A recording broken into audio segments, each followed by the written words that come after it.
Most people, after spending decades running $100 million companies, would probably slow down, maybe retire, maybe pick up golf.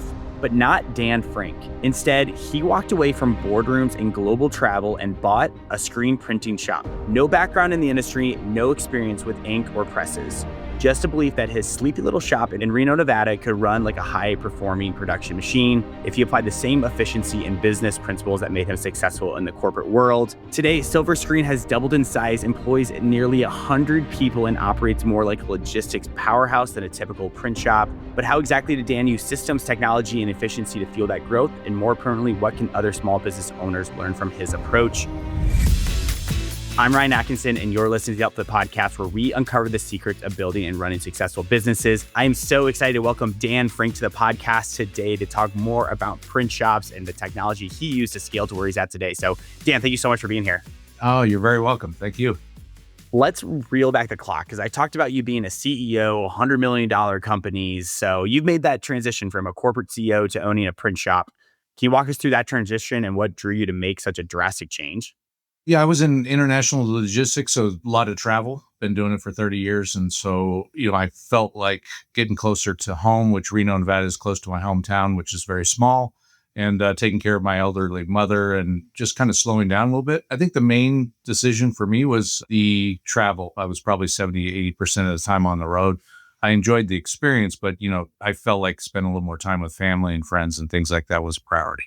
Well, let's talk about what attracted you to the screen printing industry. Talk to us about this opportunity that you identified and how you eventually took advantage of it and got on to what you're doing now.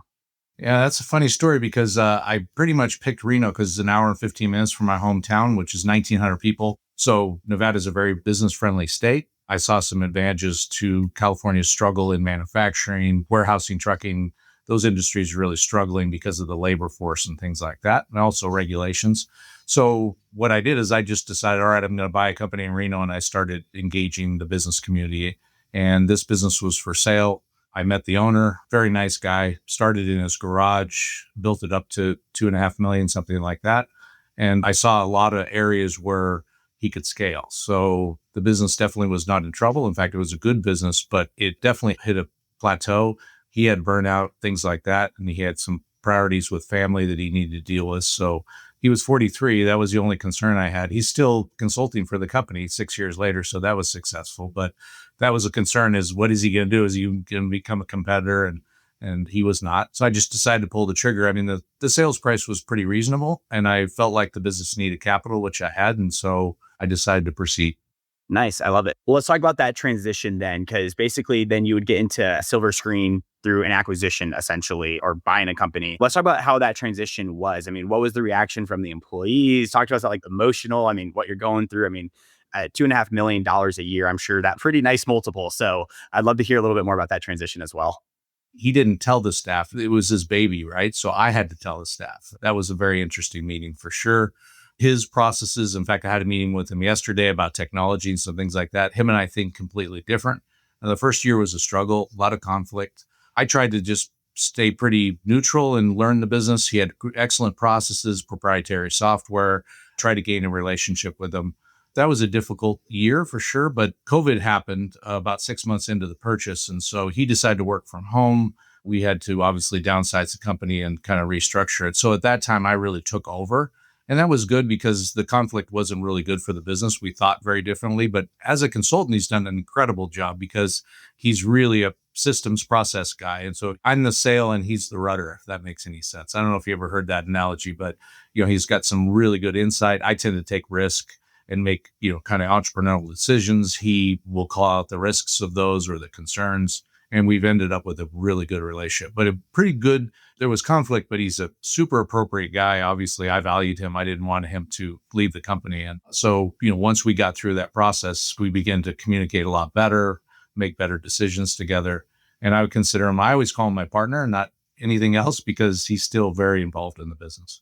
I want to ask you, talk about COVID a little bit. So you bought this company 6 months later, COVID comes through. I mean, that's a huge adjustment to anybody's business model, to how they operate. Talk about the impact COVID made on your guys' business. I mean, I'd love to hear, you guys are doing 2.5 million or so up to this point. How did it really elevate you or hurt your team? It almost destroyed the company. The governor at the time said essential businesses were not supposed to operate the next day. It was, I think, on a Thursday or Friday. So we did close the company and tried to really figure out, okay, what are we going to do? One of the big problems is 40 to 50% of our business was sports printing, universities, colleges, high schools, elementaries, things like that. So that business was gone for 2 years. Dave's thought was, is this going to last a couple of weeks? Mine was, I don't think so. I think this could last a while. A guess is a guess, but my guess was correct. So what I did is I furloughed all the 38 staff except for probably about 12. We furloughed them, so we kept their medical and things like that. That was a good move. So, we really didn't have much business. We did apply for PPP, had a really good banker. He got us those funds pretty quickly. I had some capital as well, but it wasn't going to last for 3 months. So, when you have that type of rent and things like that, the first thing to do was to downsize the company, get some funds from the government. Then we also had some other disaster loans and different things like that. And my decision was, let's just go ahead and innovate. We had to pivot the company from sports to other things. And I really enjoy retail. I come from logistics. We did a lot of retail work. But you got to do a lot of different things, tagging and bagging and, drop shipping and all the things that we didn't do. So we just kind of re-engineered the company. We also looked at our software, which was proprietary. And with that money, we decided to go ahead and redevelop that as well. And Dave took that project on. So really, and it's hard to go back, but I remember in my mind, I told my team, either we just skinny down and we just try to survive, or we innovate, we figure out how to pivot. And we did that. I would say that, without the funds from the government, EIDL, disaster loan, and PPP, it was over $2 million we got.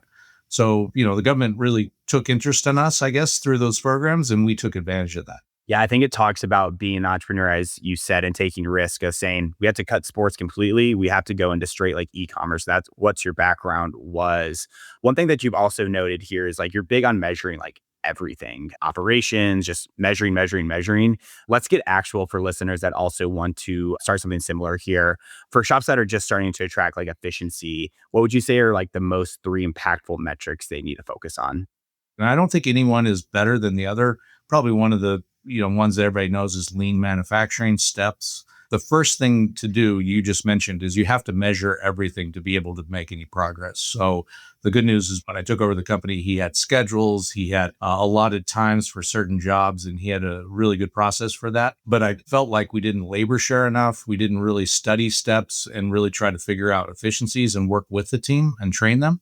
So, for example, if somebody had a position, that position they were trained in, but they weren't cross-trained, if that makes sense. They didn't work between departments. So what we began to do is say, hey, we really need to invest in these folks. Pay was a little bit light. We had no benefits. So it was kind of a job where you did more of a trade. And I really took a few years, but now we have medical and dental and vision for all our employees. And we just took a risk with that money and we just upped our pay by about 20 or 30% for all employees. But it really was required if we were going to head down that road, right? So that was a bit of a risk as well.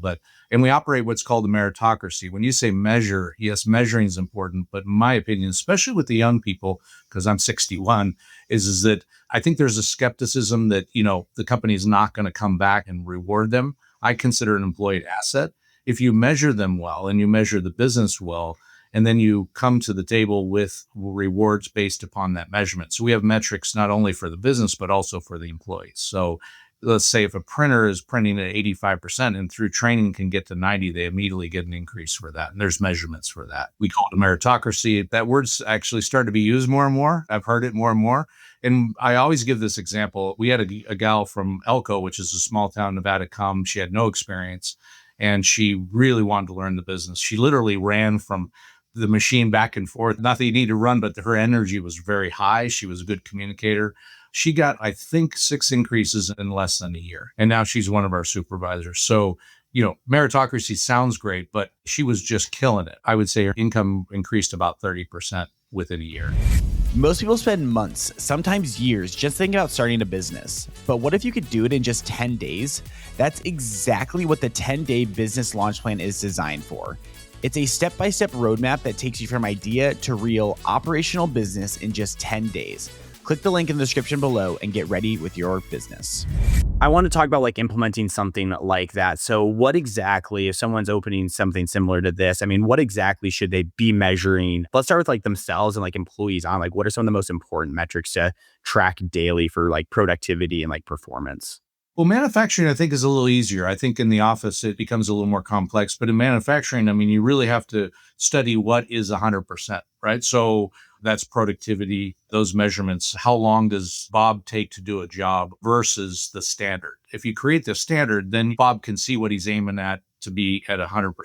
By the way, 110% is possible, but 100% should be something that is obtainable and provable, that Bob can see that somebody else is doing it and then learn those skills and continue to grow. I think one of the things that are really important is not make them feel judged or criticized, but have people around them and they're mentoring them. You give them an experienced printer, for example, and have them raise up and really define the goals. Some people honestly would say, I don't know if I want to push so hard, and that's okay. You want to make sure that an employee that maybe goes at a slower pace doesn't feel criticized. I was on a podcast where they said, well, what about the guy that's not learning as fast? Well, that's okay as long as he cares, right? As long as his attention to detail and obviously quality is a big issue as well. So we measure speed, but also quality. How many damages did they do in a day or a week or so on and so forth? But I think the most important cultural change was when I first came on board, they thought, Dan wants money and he's critical and he wants faster this and that. And that really wasn't the case. I wanted to build the people up.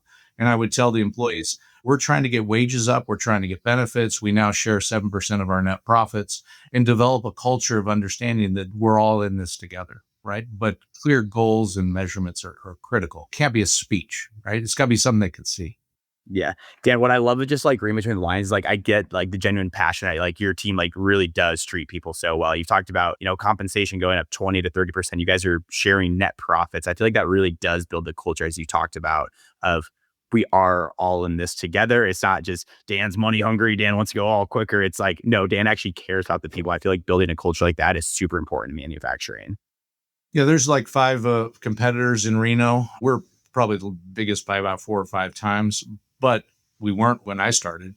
And we're now the place to come if you're in the industry as far as, pay. However, if you kind of want to, work at night, or we do have shifts at night as well, but, we kind of expect a full-time experience, very dedicated employees. Those bonuses are wrapped around attendance, attitude, their performance, and then also their rank as far as their rank within the company. So there are metrics even on the bonuses. They get a sheet that tells them their scores. So, it's not just 7% out to everybody based upon tenure doesn't matter to us. If you've been here 1 year or 10 years, I mean, it's really about those things. So I think the biggest struggle I see with companies is how to develop the metrics so that it becomes real to the employee. And I don't think there's some easy math to that, right? Or some easy program to implement. You really have to study your business and create those. Yeah, I can speak from my experience on my own company, like being able to compensate employees fairly for one, but also align like bonuses and like promotions and compensation upgrades based off of like metrics they work on each day. I feel like, as you talked about, is like one of the most beneficial ways to like get the most out of your employees, compensate them good, but also align their bonuses, upgrades or whatnot through like metrics that they work on daily. And there's 2 other principles at work, and I hope this comes across, but the probationary period is very important for us. We fire fast, and that doesn't sound very nice. But if somebody has the care or the attendance or so on and so forth the first 3 months, I encourage the managers to release them quickly because there's a work ethic here, right? And we obviously work with them to explain the work ethic and so on and so forth, but we probably lose 30, 40% of the people in the first 3 months. Past that, though, the retention is extremely high. I think there's a culture that they either like or they don't. And I tend to want to tell them, hey, thanks for trying. Don't feel bad, right? You don't want to make it a negative environment. The other thing we do is that if an employee gets to a yearly review, which we do those, and somehow we're misaligned from pay to their happiness or things like that, that's a problem. The yearly review is really to say, are we good, right? It's not about how's your pay. They should already know where they're at, right? They should already know their goals in regards to where they're going. If that meeting is about discontent or things like that, we have failed as a business. Let's talk about succeeding as a business, because you've grown Silver Screen from a small shop to 92 people, which is just like amazing. For someone starting a print shop today, what would you do differently to make it like as efficient as possible from day one?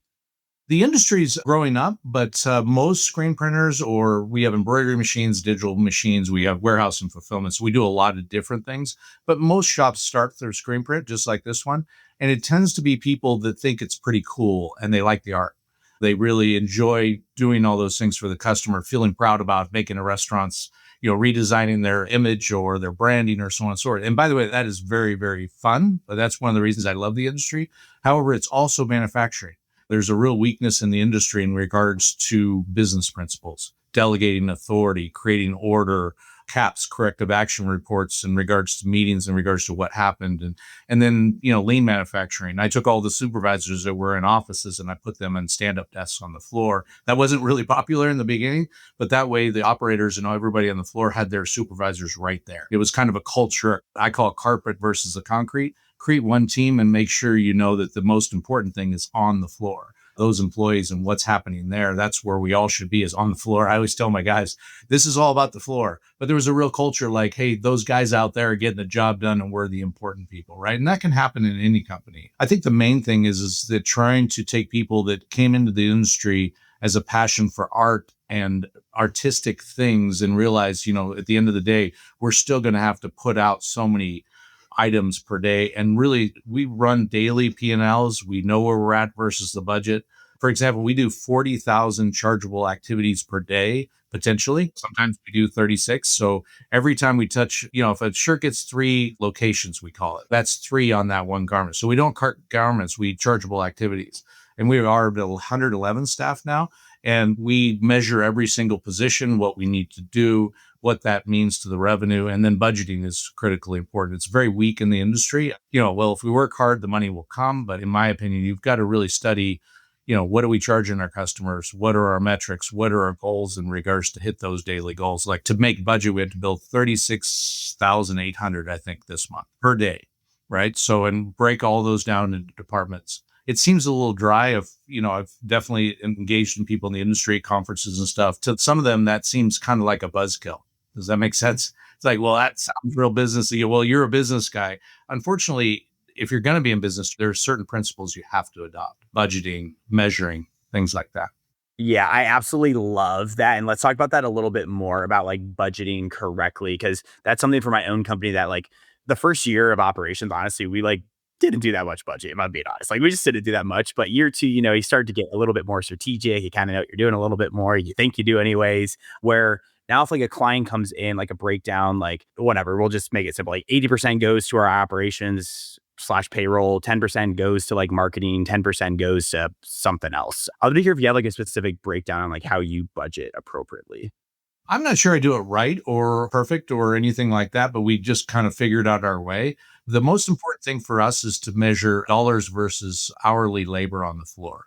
So, for example, we want to run from 38 to 43% on our jobs. If the labor is higher than that, is it a pricing issue?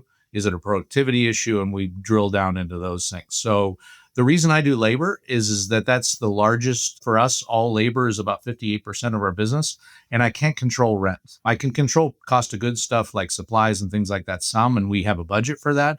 But we don't work that every day. I mean, we look at our procurement and say what price we're getting and things like that. But we really study labor.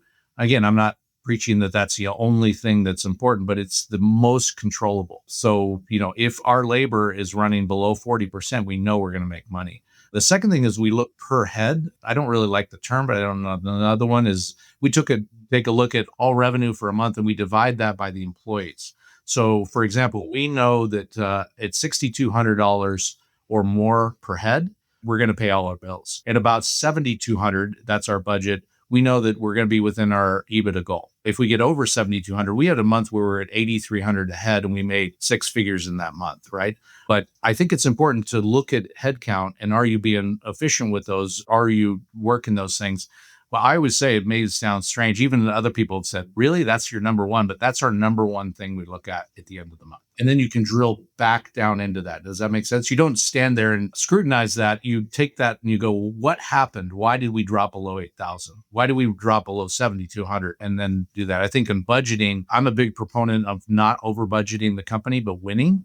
So for example, we built in this year a 10% increase in business, knowing we were going to do better than that. We're at 23%. In my opinion, in corporate America, if there was anything I didn't like, is I didn't like the finance department putting this, they called it a stretch goal, and it was unrealistic. And the company always lost, but we lost by less or more, right?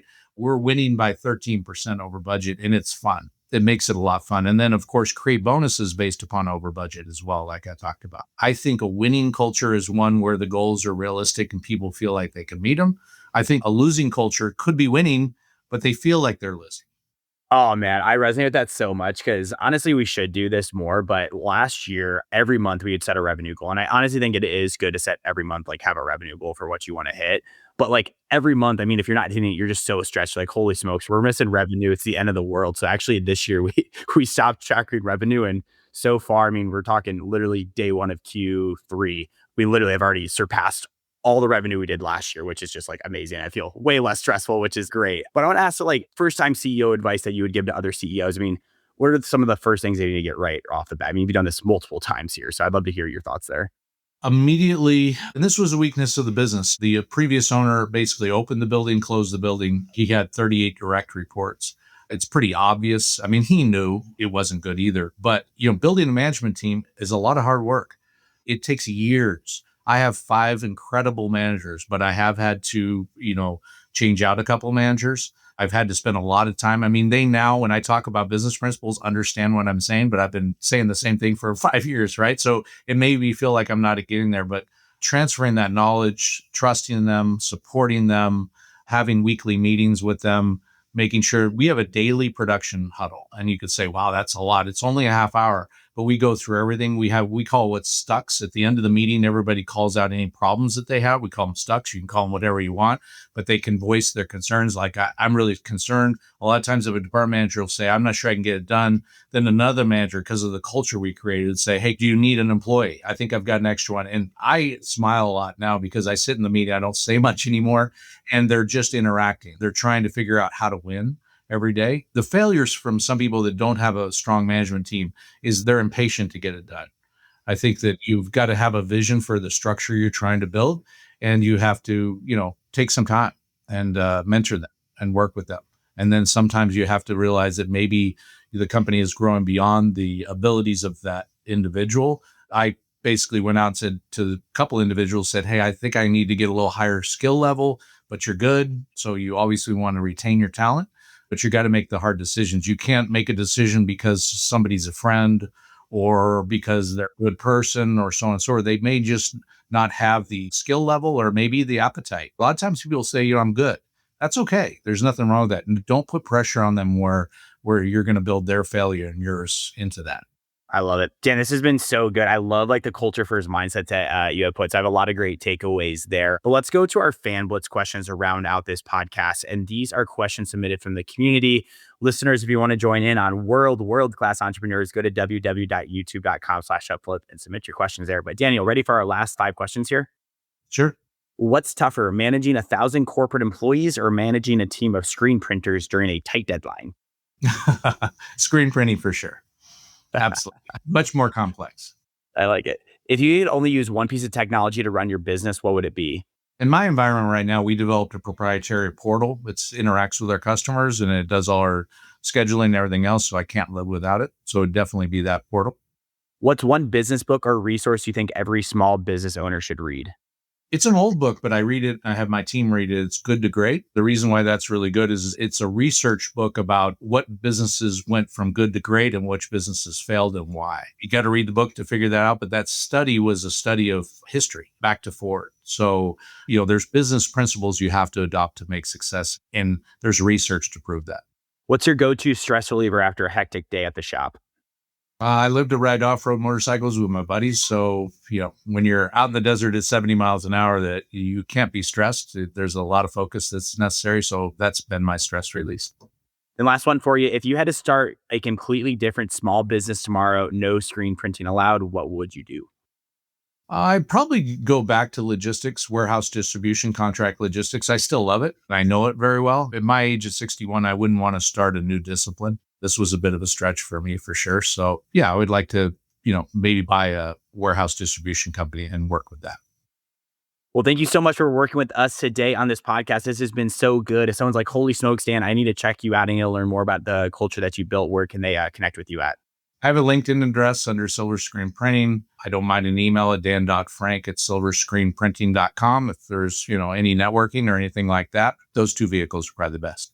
Everyone, that was an amazing episode with Dan. 3 quick takeaways for you. Measuring is everything. You need to be tracking metrics daily. Number 2, build a culture that people love to be in. I love that Dan hit on this a lot in the episode. You have to build a culture where people want to thrive in it, where they want to come and bring their best selves to work. Number 3, build a management team you can trust. Dan talked about it at the very end of the episode, but you have to build a management team that you can trust. You may have to fire people, you may have to let them go, but ultimately you have to build a management team that can thrive under you. Awesome episode with Dan. Make sure to like and subscribe wherever you are getting your podcast. We are releasing episodes every Monday. We don't want you to miss a thing as you get started with your first business. You're the best, Dan. Thank you so much for your time. You bet.